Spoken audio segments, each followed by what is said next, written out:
Tu sais ce qui me frappe? Aujourd'hui, on vit dans un monde où le stress au travail, c'est devenu normal. On court après des deadlines, nos boîtes mail débordent, on enchaîne les réunions sans pause et parfois on se rend même pas compte à quel point ça nous pèse parce qu'on est tellement habitué à fonctionner comme ça. Mais voilà, ce stress, il n'est pas anodin. Il impacte ton corps, ton sommeil, ton humeur, ta santé et il finit par grignoter ton énergie, ta confiance, ton envie d'avancer. Il impacte même tes proches et tes relations avec les autres. Alors aujourd'hui, j'aimerais qu'on prenne un vrai moment ensemble pour décortiquer ce stress au travail. On va voir d'où il vient, comment ton cerveau et ton corps réagissent, quelle peur inconsciente l'alimente et surtout comment tu peux reprendre la main. Alors moi, c'est Anne Bérangère, je suis une ancienne ingénieure, donc un peu carrée dans ma façon d'analyser les choses. Je suis devenue hypnothérapeute, formatrice et depuis des années maintenant, j'accompagne les personnes stressées ou anxieuses qui cherchent à retrouver du calme et de la sérénité. Et tu sais quoi? Très souvent, leur stress vient au moins en partie du travail. Et ce qu'elles veulent, au fond, c'est simple, c'est pouvoir bosser efficacement sans que ça leur bouffe toute leur énergie et leur vie perso. Et crois-moi, j'ai moi-même connu ce stress professionnel qui te bouffe de l'intérieur jusqu'à finir en burn-out. Alors, si je peux t'éviter ça, je le ferai avec plaisir. Alors, on va commencer par la base. Qu'est-ce que c'est exactement le stress au travail? En fait, c'est cette espèce de mélange particulier d'émotions et de réactions physiques qui naît dans notre environnement professionnel quand les deadlines s'approchent et que tu sens que ton cœur s'accélère, quand ta boîte mail est pleine et que t'oses même plus l'ouvrir, ou quand t'as un conflit avec un collègue qui te semble insurmontable et que tu rumines pendant des jours, par exemple. Mais ça peut aussi être plus sournois. Par exemple, avoir besoin d'aide mais ne pas oser demander. Là aussi, c'est du stress. Le stress au travail, il se manifeste à différents niveaux. Physique, déjà, des maux de tête en fin de journée, des douleurs dans la nuque ou dans le dos, des tensions dans les mâchoires. Ton corps, il encaisse, en fait. Au niveau émotionnel aussi, irritabilité, saute d'humeur, sensation d'être à fleur de peau, tu rentres chez toi, le moindre truc t'énerve. Et puis aussi comportemental, notamment la procrastination, fuir les tâches qui t'angoissent, manque de concentration. Et là, je suis sûre que ça te parle. La procrastination, c'est un stress de fuite. J'en parle dans ma vidéo sur les types de réactions au stress. Si tu veux, tu peux la retrouver sur ma chaîne YouTube. Et d'où ça vient tout ça? Les causes du stress au travail, elles sont multiples et elles vont entraîner diverses réactions ou symptômes qui permettent aussi de les reconnaître du coup. La surcharge de travail, par exemple, cette montagne de tâches qui semble grandir à chaque fois que tu regardes ton agenda, et plus elle grandit et moins tu oses t'y attaquer. Les conflits interpersonnels, une remarque d'un collègue ou d'un supérieur qui te reste en travers de la gorge, des frictions qui ajoutent une couche d'émotion à ton stress. Le manque d'autonomie aussi, ce sentiment que t'as pas la main sur ton travail, que tu subis plus que tu ne choisis. Ou encore l'insécurité de l'emploi, cette espèce de sol instable, ces sables mouvants sous tes pieds qui t'empêchent d'avancer sereinement, incertaine de ton avenir professionnel. Et c'est important de comprendre ça, parce que reconnaître les signes, c'est le premier pas vers la solution. Tant qu'on met pas des mots dessus, on continue à subir sans rien changer. Donc, maintenant qu'on a posé les bases et qu'on sait reconnaître le stress au travail, on va aller voir quelle peur se cache derrière ce stress. Parce que oui, derrière chaque montée de stress, il y a toujours une peur inconsciente qui appuie sur le bouton alerte rouge. Et ces peurs, on les invente pas. Ton inconscient, il les a enregistrées souvent très tôt dans ta vie et il réagit aujourd'hui exactement comme s'il y avait un danger réel. Si tu as suivi ma formation gratuite, tu le sais, et si tu l'as pas encore suivi, je t'invite à t'inscrire à la prochaine session, le lien est sous la vidéo, parce que je vais beaucoup plus loin et je t'accompagne à aller beaucoup plus en profondeur sur tout ça. Mais je fais juste un petit résumé rapide de cette partie. Les neurosciences nous apprennent que notre cerveau, il est programmé pour réagir face à un danger. C'est un mécanisme de survie. Sauf que dans notre monde moderne, le danger, il prend souvent la forme de deadline, de présentation, de réunion, etc. Et notre cerveau, lui, il fait ce qu'il sait faire de mieux, il nous prépare à fuir ou à lutter, même si la menace n'est pas physique et surtout, même si elle n'est pas réelle.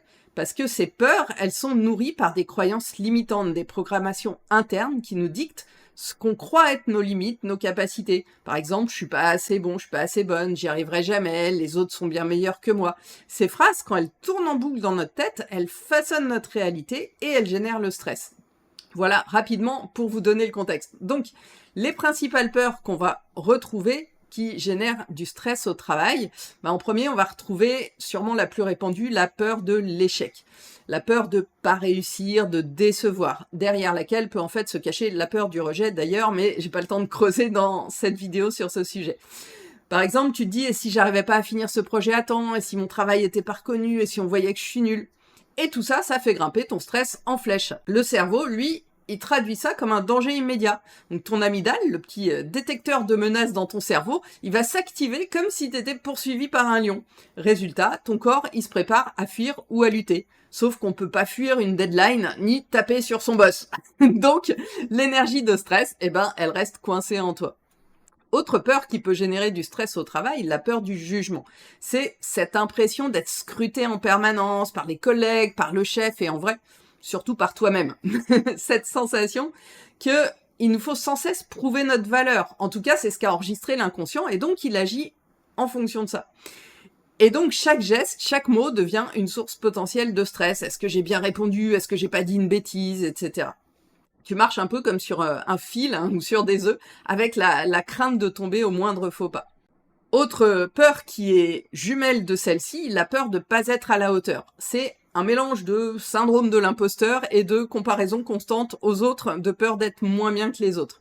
Donc tu regardes ton collègue qui semble gérer 1000 choses en même temps et tu te dis bah moi je fais pas assez, je suis toujours derrière, etc. Résultat, tu te rajoutes une pression énorme sur les épaules en plus de celle qui existe déjà. Et puis une peur qui peut générer du stress au travail aussi, c'est la peur de l'insécurité, la peur de perdre ton job, la peur de l'instabilité financière, la peur de l'avenir incertain. Cette peur, elle peut être forte parce que ton inconscient, il peut associer travail et sécurité, travail et survie. Donc forcément, quand il y a une menace sur ce terrain-là, le stress va exploser. Et puis parfois, ça peut paraître bizarre, mais beaucoup de personnes la vivent aussi, la peur de réussir. C'est cette peur que si tu réussis, les autres découvrent que t'es pas aussi compétente que tu le montres ou que ta réussite t'amène peut-être encore plus de responsabilités, donc encore plus de stress. Ça peut être lié donc directement au fameux syndrome de l'imposteur. Voilà, cette peur de réussir, elle existe aussi, c'est important à savoir. Et si je te parle avec autant de détails des peurs qui peuvent générer du stress au travail, c'est parce que les neurosciences expliquent très bien ce mécanisme. Quand une peur s'active, ton amygdale, comme j'en parlais tout à l'heure, prend le contrôle et ton cerveau entre en mode survie. Le problème, c'est qu'à ce moment-là, ton cortex préfrontal, la partie qui gère la logique, la concentration, la prise de recul, on va aller par là, elle est comme court-circuitée. Donc, plus tu stresses, moins tu as accès à tes vraies ressources, celles qui te permettraient de trouver des solutions. C'est le fameux cercle vicieux, peur, stress, perte de moyens, et encore plus de peur, et on tourne comme ça. Enfin, c'est plus tourbillon d'ailleurs. Donc en résumé, ton stress au travail, c'est pas juste une réaction logique aux tâches ou à la charge, c'est surtout ton inconscient qui réactive des peurs profondes et qui fait croire à ton corps qu'il est en danger. Et ça, bonne nouvelle, ça veut dire que ça se travaille. Parce qu'une peur, une fois identifiée et retravaillée, elle perd de son pouvoir. Et si tu veux vraiment te libérer du stress en profondeur, il faut donc aller travailler à la source avec ton inconscient. C'est exactement ce que j'enseigne dans l'Académie C5A, comment reprogrammer ton inconscient pour désactiver ces réactions automatiques de stress. Parce que c'est pas toi qui décides de serrer les dents ou d'avoir la boule au ventre, c'est ton cerveau qui réagit. Et la bonne nouvelle, c'est qu'on peut le rééduquer. C'est pour ça que ces 5A, c'est pas juste apprendre à se détendre, c'est une méthode pas à pas qui allie neurosciences et auto-hypnose active pour retrouver ton calme intérieur de façon durable. Je t'en reparle un peu plus à la fin de la vidéo. Et crois-moi, quand tu te libères du stress à la racine, tu retrouves non seulement ta santé et ton énergie, mais aussi ton efficacité et ton plaisir de travailler. Tiens, l'efficacité justement. Alors là, je vais être claire, le stress, c'est pas qu'une affaire d'humeur ou de petits coups de fatigue. Quand il s'installe, il y a des impacts réels, mesurables, à la fois sur ton corps et sur ton cerveau. Et tu vas voir, c'est impressionnant. Premier terrain touché par le stress au travail, c'est ton corps. Le sommeil, tu as du mal à t'endormir, tu te réveilles la nuit, tu te lèves fatigué, et forcément, ça va entamer ton énergie dès le matin. Les muscles, tes épaules sont tendues comme des câbles, ta nuque et ton dos te font mal, tu serres la mâchoire. Tout ça, ce sont des tensions de stress accumulées. Les maux de tête, les migraines aussi, qui arrivent notamment en fin de journée.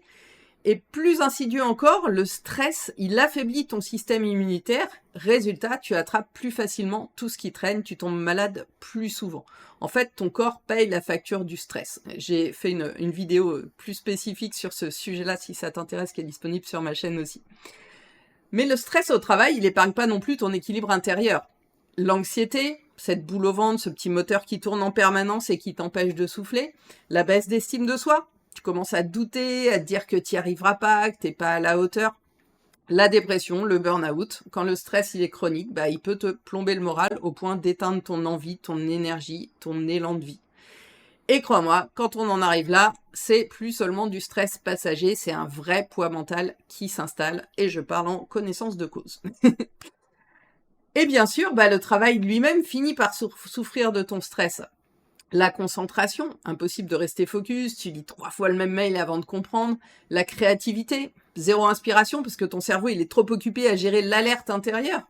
La prise de décision, tu hésites, tu doutes, tu procrastines, comme si tu avais un espèce de brouillard permanent dans la tête. Et ça, les neurosciences, elles l'expliquent très bien. Quand ton cerveau il est en mode stress, le cortex préfrontal, donc celui qui gère la logique, la planification, la créativité, il est comme mis sur pause. C'est ton cerveau reptilien qui prend le dessus, celui qui dit juste fuis ou bats-toi. Sauf qu'au travail, bah, ça marche pas. Et ça explique pourquoi tu perds tes moyens alors que tu sais très bien que tu es compétent, compétente. Donc, tu comprends combien c'est important de sortir de ce cercle vicieux du stress et de ses conséquences. Alors, bonne nouvelle, on n'est pas condamné à subir le stress, il existe plein de petits outils pratiques que tu peux utiliser dès maintenant, dès après cette vidéo, pour reprendre un peu de contrôle. Je vais t'en partager quelques-uns, et puis je reviendrai aussi sur la meilleure façon de s'en débarrasser en profondeur, de façon durable cette fois. Premier outil pour apaiser le stress, la respiration consciente. Oui, ça paraît tout bête, mais ça marche. Quand tu sens la pression monter, prends une pause de 60 secondes par exemple, et puis inspire profondément, par le nez par exemple, puis souffle lentement par la bouche. L'important, c'est que l'expiration soit la plus longue possible parce que c'est elle qui active le système nerveux parasympathique qui est celui du calme. C'est notre moyen d'action, je crois que j'en ai parlé aussi dans une autre vidéo sur tout ça, qui permet d'agir sur le système nerveux autonome. Et répète ça au moins 3 fois. En fait, tu vas envoyer un signal direct à ton système nerveux, tout va bien, tu peux te calmer. Donc ça apaise mécaniquement. Deuxième technique pour limiter le stress au travail, organiser et découper. Une montagne de travail, ça paralyse. Si tu as un truc comme ça, si ton bureau est comme ça, déjà, tu peux pas. Alors, coupe ça en petites marches. Choisis une tâche urgente, avance dessus, et puis passe à la suivante. Ton cerveau, il adore ça parce qu'il fonctionne beaucoup mieux avec des petits objectifs clairs qu'avec une masse informe de trop de choses à faire et je sais même pas par quoi je vais commencer. C'est la logique des petits pas, c'est hyper efficace. Pour te donner un exemple, moi je l'ai appliqué d'une façon énorme quand je me suis retrouvée à devoir finir ma maison en bois seule, donc j'ai fait tout l'intérieur, le placo, l'électricité, la plomberie, etc. Ça m'a pris 1 an. Si j'avais regardé d'emblée la montagne des trucs à faire, c'était juste pas possible. Et quand ma mère me demandait qu'est-ce qu'il te reste à faire, je dis je sais pas, demain je fais ça. Voilà. C'était vraiment cette logique des petits pas. Demain je fais telle chose et ça avance petit pas par petit pas et ça a fini par se terminer. Ça a pris du temps et vraiment si j'avais regardé la montagne d'emblée, je pense que j'aurais même pas démarré. Voilà une petite illustration perso de ce principe-là. Et puis, troisième chose pour apaiser le stress au travail, apprendre à dire non et déléguer. C'est un grand classique, mais je sais que c'est pas facile parce que ça peut se heurter à certaines peurs qu'il faudra aller travailler en profondeur. Mais chaque fois que tu dis oui à une demande alors que tu n'en as pas envie ou pas le temps, tu dis en fait non à toi-même. Donc, apprendre à poser des limites, à dire non, ou au moins à dire pas maintenant, et puis à déléguer aussi certaines choses, c'est déjà alléger ton système de stress. Autre chose importante face au stress au travail, la bienveillance envers toi-même. Ça peut paraître simple, mais c'est essentiel. Arrête de te parler comme à ton pire ennemi. Et écoute-toi quand tu te parles. Je t'assure que souvent, tu le fais. On a tendance à s'auto-flageller, je suis nulle, j'avance pas, je fais jamais assez, etc. Dis plutôt, je fais de mon mieux avec les ressources que j'ai aujourd'hui. Ça change tout dans la façon dont ton inconscient vit les situations. Et ça rejoint un des accords Toltec que tu connais peut-être, fais toujours de ton mieux.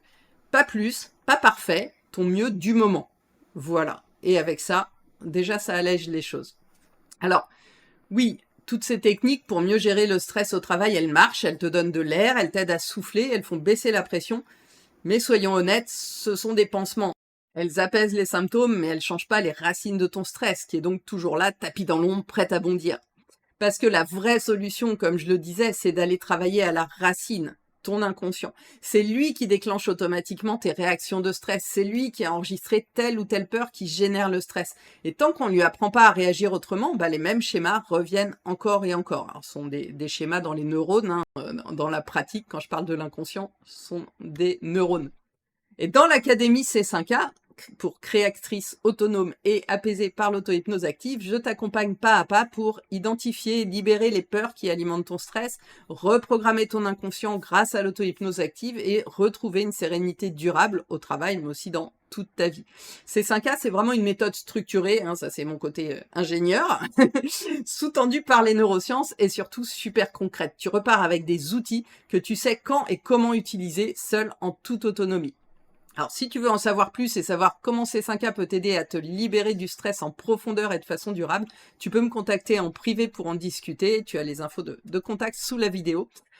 Je suis super gentille, enfin c'est ce que les gens disent, donc voilà, sens-toi libre de me contacter pour qu'on échange et ça pourrait bien être le premier pas pour transformer non seulement ta vie professionnelle mais aussi ta vie personnelle parce que rappelle-toi, quand tu te libères du stress, tu redeviens pas seulement efficace au travail, tu redeviens surtout serein, sereine, disponible pour toi et pour tes proches. Alors prends soin de toi. Si tu apprécies mes vidéos, abonne-toi à ma chaîne, ça m'encouragera. Et puis je te dis à très vite dans une prochaine vidéo.